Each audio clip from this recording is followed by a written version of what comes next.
नमस्कार दोस्तों, बहुत स्वागत है आपका अपने YouTube चैनल किंग डॉक्टर में। तो बिना किसी देरी के चलिए वीडियो को प्रारंभ करते हैं। अगर आपने अभी तक चैनल को सब्सक्राइब नहीं किया तो चैनल को सब्सक्राइब कर लें और बेल आइकन को प्रेस कर लें, जिससे कोई अपडेट हो वो आपको सबसे पहले मिल सके।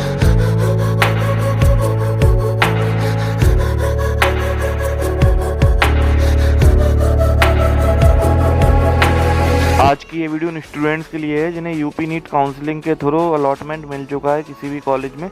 तो उनके लिए कौन कौन से डॉक्यूमेंट्स लेकर उन्हें नोडल सेंटर पर जाना है, जिसकी पूरी डिटेल जानकारी मैं इस वीडियो में दूंगा। और साथ ही आपको डीडी किस तरीके से बनवाना है, किस तरीके का डीडी होता है, उसकी भी पूरी डिटेल जानकारी दूंगा। तो इसलिए वीडियो में बने रहें, बिना स्किप के वीडियो को एंड तक देखें। तो बिना किसी देरी के चलिए वीडियो को प्रारंभ करते हैं। आइए सबसे पहले एक एक करके डॉक्यूमेंट्स को देखते हैं, कौन कौन से डॉक्यूमेंट्स आपको लेके जाने हैं।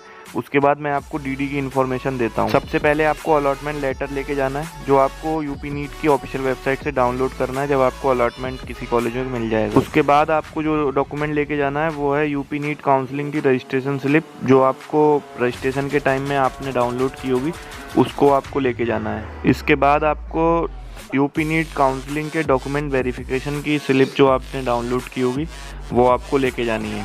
और जो आपने सिक्योरिटी डिपॉजिट पे किया है, जैसे कि प्राइवेट मेडिकल कॉलेज के लिए 2 लाख और गवर्नमेंट के लिए 30,000 और डेंटल की प्राइवेट के लिए 1 लाख, तो जो आपने सिक्योरिटी डिपॉजिट पे किया है उसके बाद आपने यूपी नीट काउंसलिंग की जो सिक्योरिटी डिपॉजिट की स्लिप है वो आपको डाउनलोड करके लेके जानी है। तो अगर आपने अभी तक डाउनलोड नहीं की है तो आप यूपी नीट काउंसलिंग की वेबसाइट से जाके डाउनलोड कर सकते हैं। इसके बाद जिस डॉक्यूमेंट को आपको लेके जाना है वो है नीट एडमिट कार्ड। इसके बाद जो आपको डॉक्यूमेंट रखना है वो है नीट स्कोर कार्ड। इसके बाद आपको रखना है 10th की मार्कशीट एंड 10th का सर्टिफिकेट।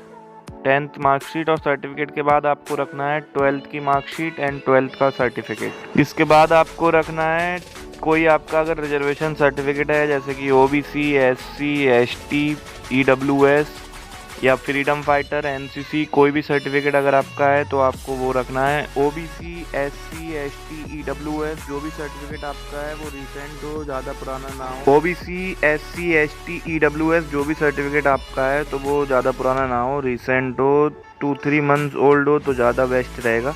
अगर आपका पुराना सर्टिफिकेट हो गया है तो आप उसे नया बनवा लें। और जिन भी स्टूडेंट्स ने डोमिसाइल सर्टिफिकेट लगाया है तो वो डोमिसाइल सर्टिफिकेट भी रख लें। बाकी जिन स्टूडेंट्स ने 10th-12th यूपी से किया है और वो यूपी के निवासी हैं तो उनको सर्टिफिकेट की ज़रूरत नहीं रहेगी। इसके बाद आपको जो करेक्टर सर्टिफिकेट आपके स्कूल या कॉलेज से, जो भी आपने जहाँ से लास्ट अपनी एजुकेशन कंप्लीट की है वहाँ से आपको करेक्टर सर्टिफिकेट मिला होगा, वो आपको लेके जाना है। इसके बाद आपको माइग्रेशन सर्टिफिकेट लेके जाना है, वो भी आपको उसी कॉलेज या स्कूल से मिला होगा।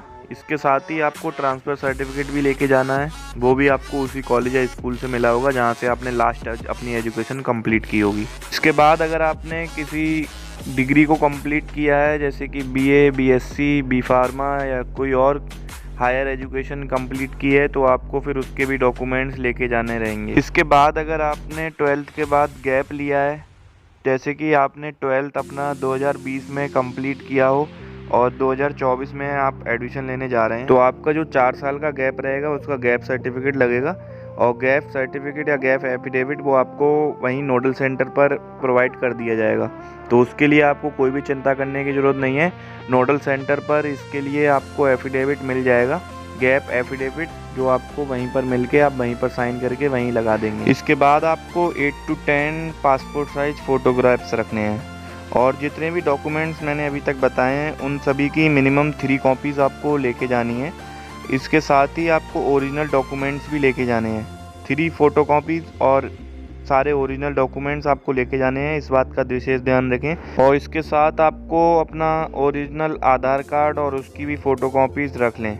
आधार कार्ड ओरिजिनल सबमिट नहीं होगा, वो आपको सिर्फ फ़ोटोकॉपीज़ ही सबमिट करनी है। बाकी जितने भी डॉक्यूमेंट्स हैं सभी ओरिजिनल सबमिट होंगे, तो आपको सारे डॉक्यूमेंट्स ओरिजिनल लेके जाने हैं, नहीं तो आपको फिर बाद में प्रॉब्लम का सामना करना पड़ सकता है। तो इस बात का विशेष ध्यान रखें कि आप सारे डॉक्यूमेंट्स ओरिजिनल रखें और इसके साथ फ़ोटोकॉपीज़ मिनिमम 3 सेट्स रखें, जिससे कि अगर वहाँ पे 2 सेट सबमिट हो जाते हैं तो एक सेट आपके पास अपना बना रहे। अब आइए बात करते हैं कि नोडल सेंटर पर आपको कौन सी डीडी लेके जानी है और कितने अमाउंट की डीडी लेके जानी है और किसके नाम की लेके जानी है। सबसे पहले आइए बात करते हैं कि आपको डीडी किस नेम से बनवानी है।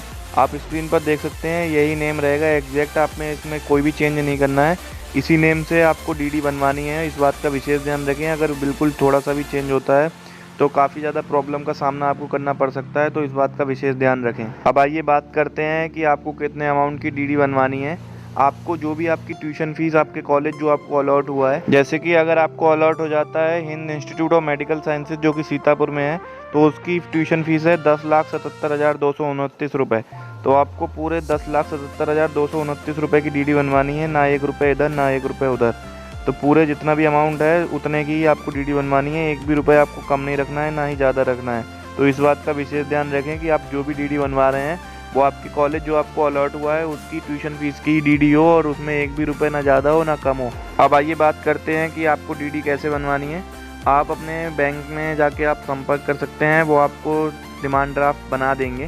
डीडी बनाने के लिए आपको अपना अमाउंट सबमिट करना रहेगा और आप चाहें तो अपना कैश दे सकते हैं, तो आपको बैंक अलाउ कर देगी, आप किसी भी बैंक से जाके डीडी बनवा सकते हैं। और अगर आप चाहें तो चेक भी सबमिट कर सकते हैं और चेक के थ्रू भी आप अपनी डीडी बनवा सकते हैं। बाकी आप बैंक को जब कांटेक्ट करेंगे तो आपको उसी दिन डीडी बना के दे देगी। कुछ चार्जेस लगते हैं जो आपको बैंक बता देगी, आप उतना एक्स्ट्रा अमाउंट सबमिट करेंगे, उसके बाद आपको जो आपकी ट्यूशन फीस की डीडी है वो आपको बैंक बना के दे देगी।